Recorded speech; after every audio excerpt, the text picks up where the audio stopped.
Welcome to The Late Show.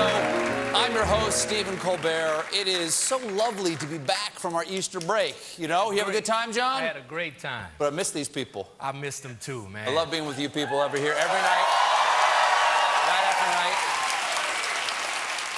Did you have a nice Easter? What'd you do for Easter? Yeah, I was just in, I was actually in Mexico. Oh, okay. Yeah. What's Mexico and Easter like? It's great. It's really spicy.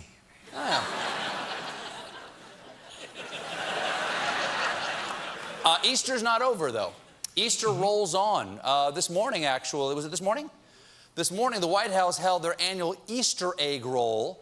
It's a tradition that goes back to 1878, back when President Rutherford B. Hayes let children hunt for eggs in his beard.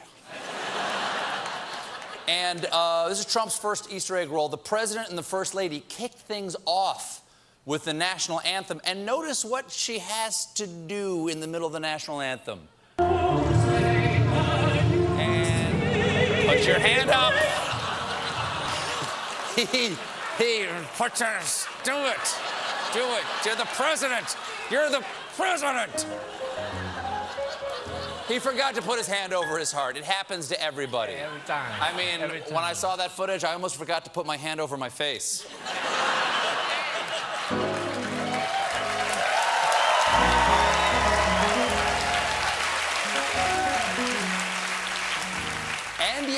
And yet, not the most embarrassing thing to happen at the Easter egg roll. That honor goes to the official White House Snapchat account that sent out this snap featuring a bunch of kids gathered around the Secretary of Education,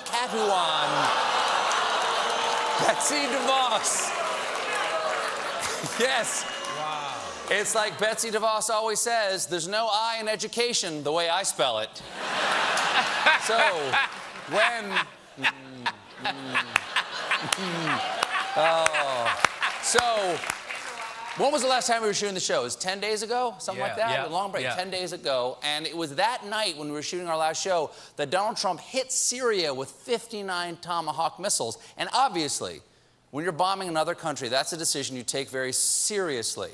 So he did it in the Situation Room with all available intel. I'm just kidding. He was eating dinner at Mar-a-Lago with the Chinese president, as he explained in this hard-hitting interview with Maria Bartiromo.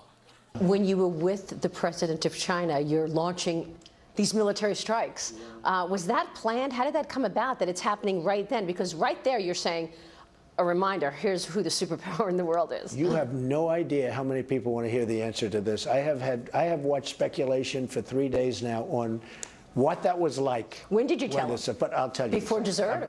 When did you bomb those people? Before dessert? What's the proper wine pairing with a cruise missile? Is it a Merlot or something more desserty like a Sauterne? What are we talking about again? War? Okay, do go on. I was sitting at the table. We had finished dinner. We're now having dessert. And we had the most beautiful piece of chocolate cake that you've ever seen. And President Xi was enjoying it. Yes, they were eating beautiful chocolate cake. Classic war story. Reminds me of Winston Churchill's famous address to the British people. We shall fight on the beaches. We shall fight on the landing grounds. We shall yum, yum, yum, cake. So stirring. Yeah, So stirring. It's essential. Give us the cake. In between bites of beautiful chocolate cake, Trump told the Chinese president about the missile strike. So what happens is, I said, we've just launched 59 missiles heading to Iraq. Well, you headed to Syria. Yes, heading toward Syria. Whoops-a-bumsies. Whoops-a-cadabra. I got the wrong country. Hey, it's adorable. Hey, South Korea, before the war starts, just to be on the safe side, you might want to break out the spray paint. But it's just not us! Not them!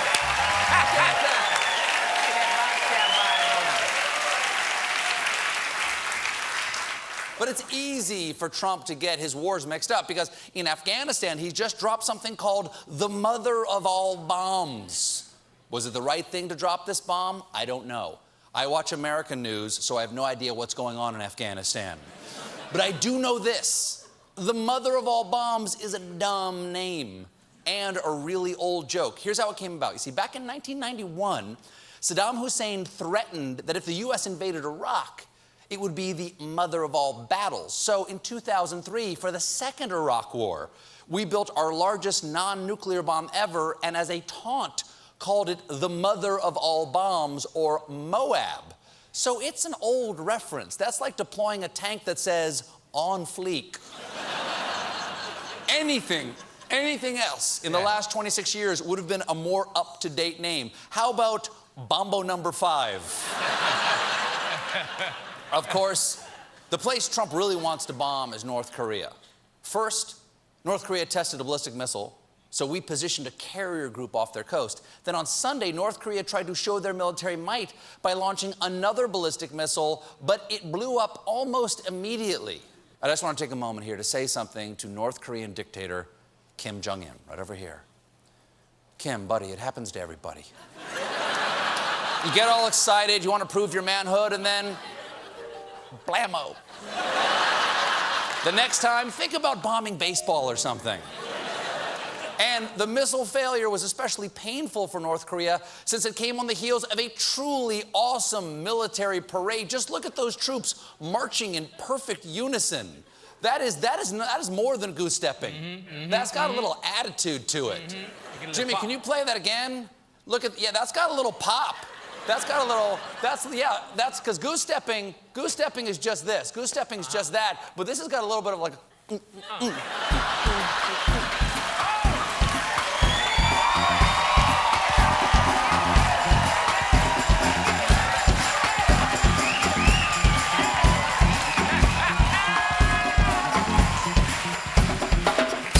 I'm not saying I'd make a good dictator, I'm just saying I got the moves. Thank you for that drum work. Thank you, but I really backed it up. Yeah, it really drove me on. Now, Trump got back to work early this morning on the area he can make the biggest impact, and that's Twitter. He kicked it off by live tweeting his favorite TV show, quote, "The first 90 days of my presidency has exposed the total failure of the last 8 years of foreign policy." Close quote, so true at Fox and Friends. So if I understand what's going on here, he's quoting Fox and Friends, who is quoting him, and then agreeing with the quote of his quote. Did I have that right? I'm trying to figure that out myself. Am I high right now? Or have I just been huffing pure Trump for too long? You can tell when someone's been huffing Trump because they got that bronzer ring around their mouth. So sad. It's so sad. Too many of today's kids have that bronzer ring. Trump also weighed in on tomorrow's special election in Georgia, saying the super liberal Democrat in the Georgia congressional race tomorrow wants to protect criminals, allow illegal immigration, and raise taxes. That's right, congressional. Someone's being tutored by Betsy DeVos.